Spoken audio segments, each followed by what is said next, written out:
عزت این امت در جهاده و این امت اگر جهاد و ول کرد و این امت اگر اون هویت و تشخص دینی خودش رو فراموش کرد و اگر این امت فراموش کرد که امت دعوت و امت جهاده و قرار نقش انبیا رو برای بشریت بازی کنه، قرار نیست تو این دنیا قارون صفتانه زندگی کنه با حب مال، قرار نیست تو این دنیا فرعون صفتانه زندگی کنه با جاه طلبی ها و شهرت طلبی ها، قرار نیست تو این دنیا مثل قوم لوط با شهوت رانی ها و لذت جویی های گذرا زندگی کنه، بلکه آمده تا با نور کتاب و سنت حیات طیبه رو، زندگی لذت بخش رو و زندگی پر از حریت و آزاد مردی رو برای خودش و برای تمام بشریت برمقام بیاره. اگر امت خودش رو این شناخت،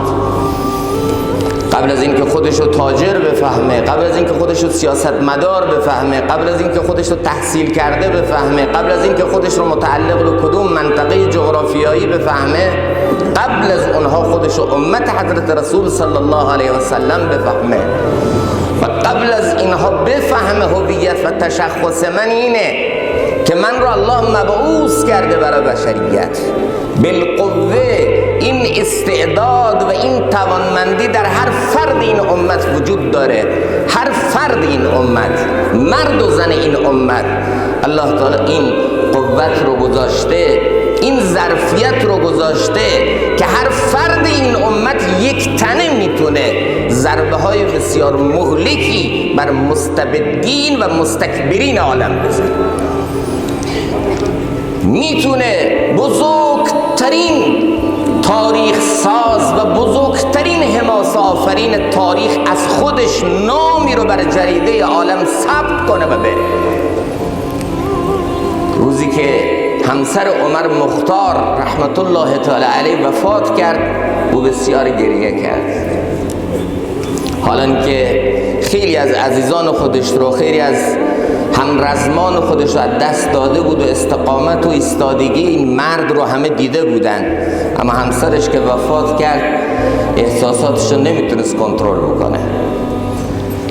بعد بهش گفتن که چرا همسرت وفات کرده اینقدر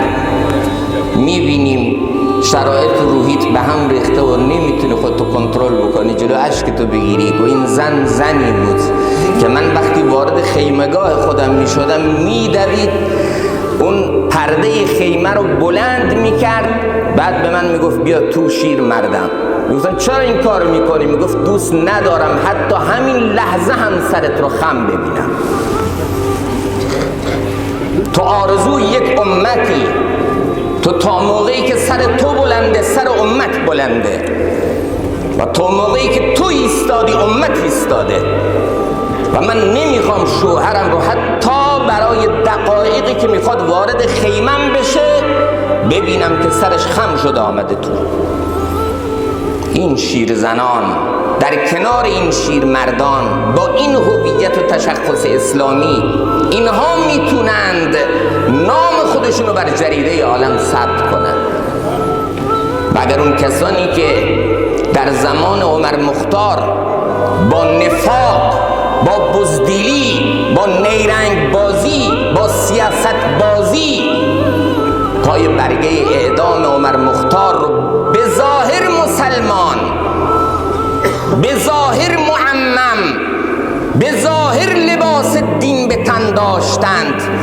ولی پای برگه اعدام عمر مختار رو امضا کردن، مگه اونا نمردن؟ مگر اونا از دنیا نرفتن؟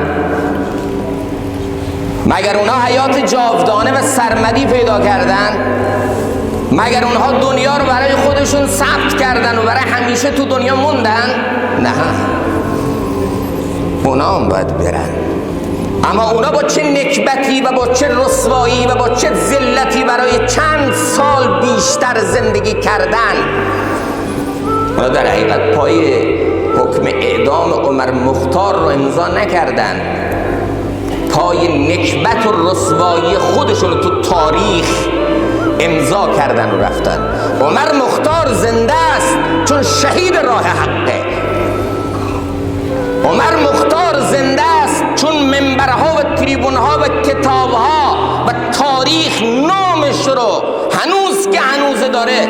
به عنوان یک شیرمرد از همه جا داره اعلان میکنه. عمر مختار زنده است چون فکرش، غیرتش، شهامتش زنده است. همون کسایی که برای 2-3 سال بیشتر زندگی کردن با نکبت و ذلت و رسوایی بعد از عمر مختار دست به هر ذلتی رو دادن، اونا چی موند براش؟